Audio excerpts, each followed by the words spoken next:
Call the school board meeting to order of January 20th. Joe, roll call please. Howdy. Here. Dick. Here. John. Here. Tatiana. Here. Jennifer. Here. I'm here, and Jim. Present. Proof of notice. As listed in the agenda. Approval of the agenda. So moved. Motion by Joe, I'll second motion. second by Nora. I gotta get used to that. Yeah. You're gonna give me my candy, so sorry. Here we go. Here we go. Any questions on the agenda? Joe? Aye. Aye. Aye.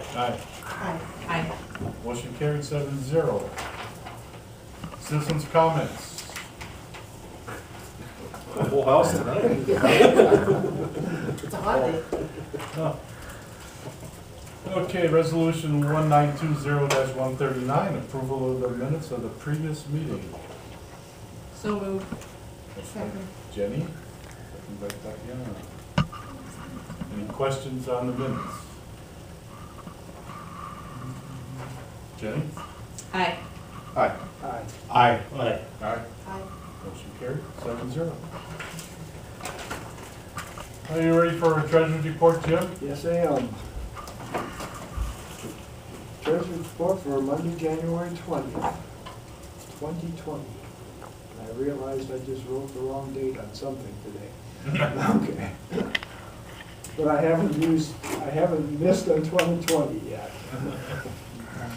Total of expenditures for all funds for December 2019 is $1,041,306.96. Our investments, state investment pool, general fund, $674,162.84. Interest earned, $1,277.89. Debt service account has balance of 14 cents. Non-refundable debt, $1,292.24, interest of $1.79. Total investment, government investment pool, $675,455.22. Our Theresa State Bank, general fund, $1,125,871.60, interest earned of $1,726.72. Money market general, $11,216.21, interest of $18.22. And our money market fund 46 trust, $1,244.11 with interest of $2.02. And our Theresa State Bank has a total of $1,138,331.92. For a total investment, as of December 31st, $1,815,787.14. Thank you, Jim. We have resolution 1920-140, approval of treasurer's report. So moved. Who wants it? I'll second whoever wants it. Okay, motion by Joe, second by Nora. Any questions on the treasurer's report? Joe? Aye. Aye. Aye. Aye. Aye. Aye. Motion carried 7-0. Resolution 1920-141, approval of regular semi-monthly bills. Motion. So moved. Motion by Dick, I'll second. second by Jim. Questions on the bill?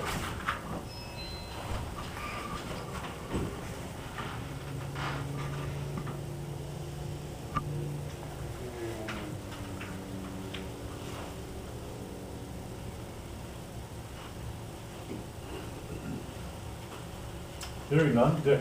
Aye. Aye. Aye. Aye. Aye. Aye. Motion carried 7-0. Resolution 1920-142, approval of per diem. So moved. Motion by Nora. Second by? Second. Joe. Any changes?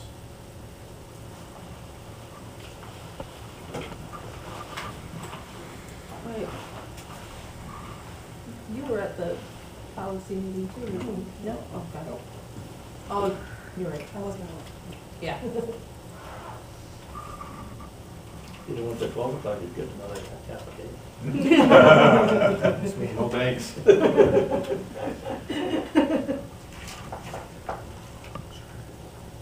Norm? Aye. Aye. Aye. Aye. Aye. Motion carried 7-0. Any communications? Oh, sorry about that. I have none.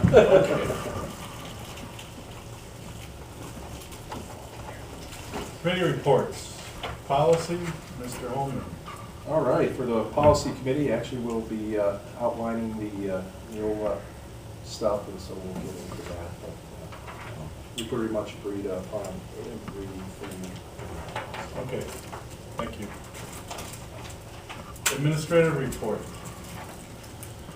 Okay, so I got a bunch of stuff. We'll start with one that I put on the agenda for tonight. So I touched base with Joe, and we had a conversation about Highway 28 or Oregon Street and the traffic pattern that we have there in the morning and how it is a very busy road. And he had shared some concerns about the student safety crossing. So Joe, I said, hey, I put on the agenda, Joe could speak to it now and then figure out if there's any action steps that we would do, that you would do at a board level or we would do it at a district staff level. I think, well, first of all, I'm going to give you an example. I was on my way down Oregon Street, coming maybe towards the school district. At the very first crosswalk, there was a child that was getting ready to cross. Well, I stopped. Now, because I stopped, it actually can sometimes make it more dangerous because this car that's going by doesn't stop. And so I think at this point, I'm asking to urge the city to have stronger enforcement. And I'm talking starting to and create a resolution urging the city to have stronger enforcement, which might make it so they have to spend for a little bit of overtime for police activity until the public is trained enough to start stopping for students. This isn't just that one occasion, it's many Which different. crosswalk specifically, is that? The very Oregon first Walnut? one, yep, the very first, well, it wasn't Walnut, it was even further back. So going towards the. Kinda like by the Horicon and fire Main, station Going there? towards, no. even- Oh, Horicon yeah, and Main. Horicon and Main, the very first one. Wow. But it's not just been there, it's been over where I'm seeing kids where you hang a right, you go through St. John's, you hang a right, people don't stop there. And this is a thing that I'm seeing continuously. In the city of Horicon, their public has been trained. They have a lot of stop for pedestrian signs. I know that the city has got problems with having those because people have had them.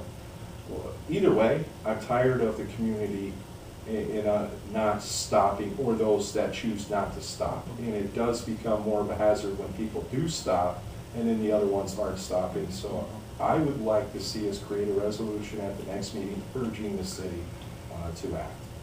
Because I literally have had enough of seeing that. It's getting stupid. So just, they do have them trained in Oregon. If that foot comes off the curb, they stop. Correct. The community does. Right. Well, Correct. you're pretty well trained. You can't do the right pass. Yeah, pass on early. That helps a lot. Yeah. I had phone conversations as well, and I'll be doing what I can to hit the next safety committee meeting. But it will require the city to spend a little bit more money to create a little bit more enforcement, and I think it's something that we should urge the city to do. They still have that big backup of Pamlico all the way down. It used to be bad before we got the parking lot in there, when I was on the transportation committee. I said I couldn't believe, Well, they were gonna put a bypass, yeah. and then you see that it was corrected when we put the parking lot in. Okay, but So so just trying to get a better understanding from my role. So right now, we do tell our students to cross the street in a specific area, and we do have a crossing. They have a crossing guard at Walnut, like by. Correct. Right. Correct, but they're not crossing all the time there, it's throughout the city. And are they the little ones crossing to to our side to Parkview, or are they the big ones crossing to the other side to get to the middle school? They're little ones. I've even seen it to where Horicon, Maine, I'll give you another example, saw it where a semi wouldn't even stop in turning right on red, and the green crosswalk wouldn't even let somebody cross right there at Horicon, Maine. So I saw that. And it's like, really, a semi not even wanting to stop? And you usually don't see that with semis. So it's been, but there's something going on in this community, and I've seen it time and again, and I've had enough of seeing it, so I think it's time. That's the And same it's- problem by it- Spring Glen Apartments there. Correct. Or the elderly, you know, and that's elderly, and Yeah. they got that flashing and all that. And so they just. I think that the community, I'd urge the community to begin to stop for it. I think it needs to be in the paper, and I also hope that the city would replace those signs, get them back out. Yes, they were hit, so be it, buy some new ones. And then at the same point, I urge the city to do stronger enforcement until the public begins to understand that this is nonsensical not to stop the kids at crosswalks or community members at crosswalks. So with that, like, okay, so administratively, so the administrative team, we can get a hold of the city and share concern. Absolutely. But the question is, that Joe's bringing up, is do you want a resolution on the next board meeting, kind of saying, hey. we- And it's up to you guys. So Me, that's- I think that sends a very strong message. Get the things back up, pay for it, pay for the extra overtime to start doing that. And then, you know, as the public begins to get trained and aware, do stronger enforcement. I did talk with I think it's just being in the the right place officers, at the right Weber time. as well, so. As far as the police go. Well, okay, so is it a police officer piece, or is it an increase of crossing guards?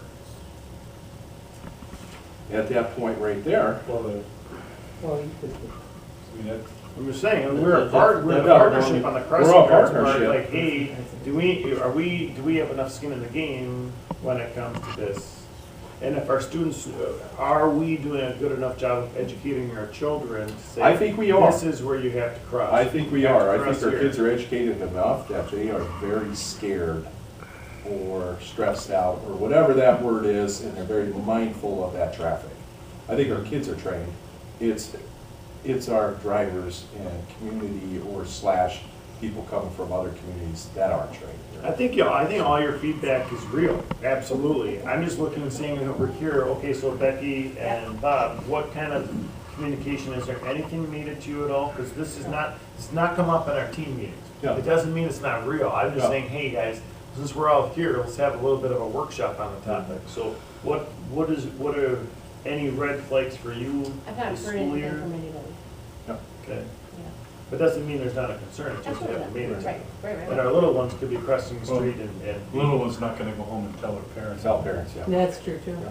I live at that intersection, Horicon and Walnut, and, I mean, it's an issue all the time. It's not just during school hours. So from my perspective as somebody who lives on the street, I think it's gonna take some, police enforcement and education. Absolutely. I do think, I'm not you know, the interested here schools. in getting More than a attention. I'm more crossing interested in the guard piece. education. Yes, Yeah. because there's, that crossing guard, same crossing guard has been there pretty much every time I've been there, and he does great while Oh, he's there. absolutely. But when he's not there, I mean, we Some of the kids leave out we early, watch those too. pedestrian signs get hit by cars, and Yeah. we laugh, and we're like, well, that didn't work. Yeah. Some of this is really comes down to it's a safe route to schools, you know, so that's our part, so I think we should be really advocating for a safe route for schools. As far as what's happening Yeah. at 9 o'clock at night, that kind of stuff, hey, that would have to be your house, but I think absolutely looking at some language saying, hey, we're advocating to support safe route for schools and providing some, what does that mean? I think we can do that. Sound okay? All right. Well, Unless you see nothing happening, then, then maybe we need to have something written down. Oh, absolutely. I think a phone call to the chief, obviously, Mhm. to Right. the lieutenant, and to get them two involved. They did call Weber, the chief wasn't available at that time. They were looking at doing some type of alternative enforcement to make it hard for people to spot the police department and enforce it.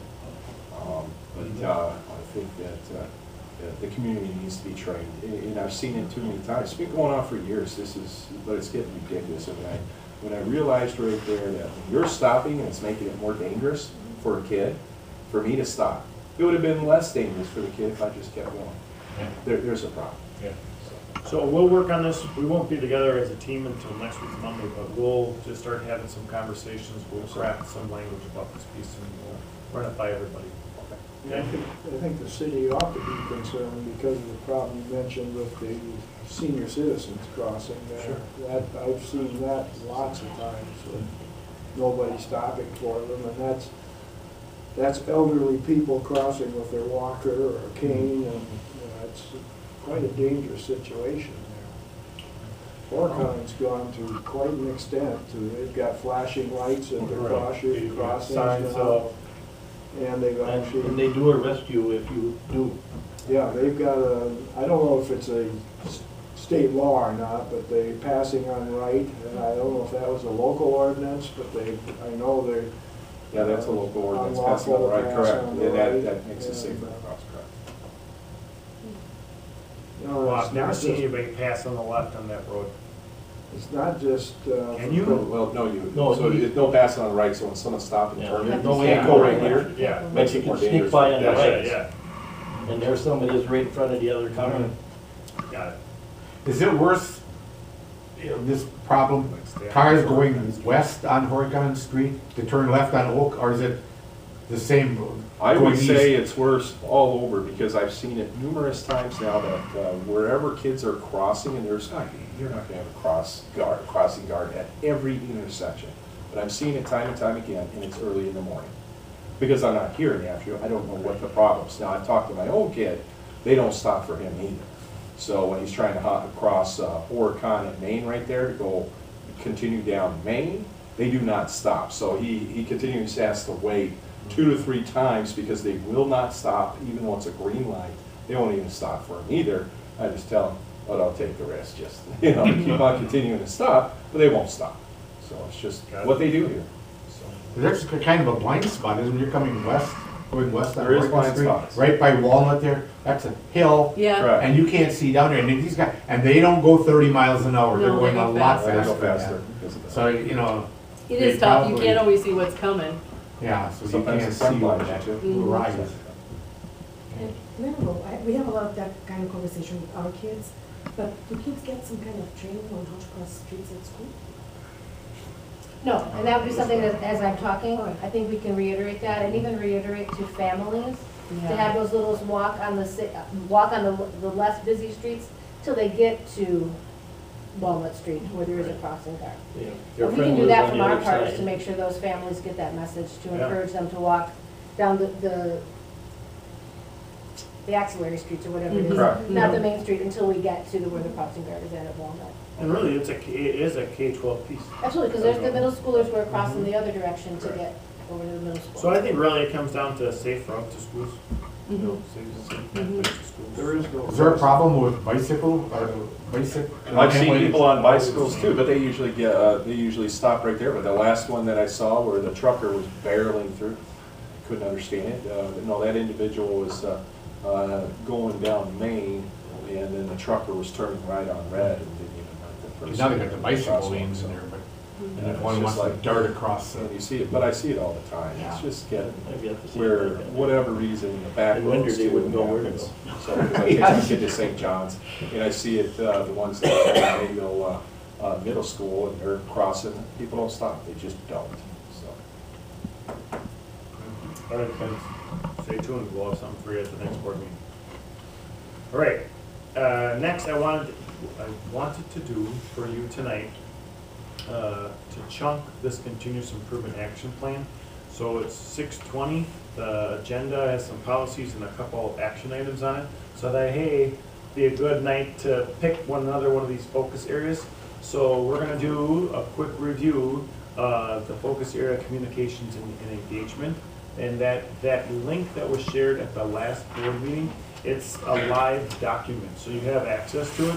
And we've been working in it, and we're using this, and we presented the information with the faculty today. So this whole presentation is a work in progress and is growing. And we are going to use this as a talking point, so like we're going to present to Rotary and any other community groups, and we'll be using this as our template. So it's a draft, and actually the new KPI actually has in it, written on the bottom, draft on it, okay? So just to kind of re-emphasize that, so work in progress. So I'm gonna present just this one small portion of it. So there's 4 core areas to the plan. One of the things that's important that I shared with staff today is the 4 of them, they don't result in an overall score. So like on the state performance report card, we get an overall score. No, we're scoring these 4 areas, and yeah, they do influence each other, but they do roll up these pieces, the percent of students in activities, student engagement, staff, those roll up into this one score itself, right? And then this is the weight that we're saying that matters. So in this piece, communication engagement, so we value communication with students, staff, parents in our community. Meaningful communication engagement practices attract and keep families and employees and help to embrace and enhance our community relations. Sounds great. So with this, we're just starting to get some draft data. And when we talk about percent of students in clubs activities, we know that when students are connected to school, they feel that they get to, when they participate in that they are more engaged in the school environment. So we have talked about school-sponsored clubs only, okay, and for grades 7 through 12. So what's neat about this is we're gonna go and look at 7th grade. What opportunities do we have? What's the percentage of participation in 7th grade? Well, how are we doing with our seniors, that kind of stuff. So right now, our draft data, the high school ran just the first run is kind of see, what would it be if we took that profile right now? Lee, what did you say, 78%? We came in 77.6, so we rounded to 78 of 1 or more club or activity per student. Yeah, so what they're saying is being involved. Well, this metric is saying 1 or more activity. And if you look at what we provide, we have lots of clubs. We have a great deal of sports, and we need people to be involved. We can't do all of this without people involved. So what's great is we have a lot of opportunities for a school our size.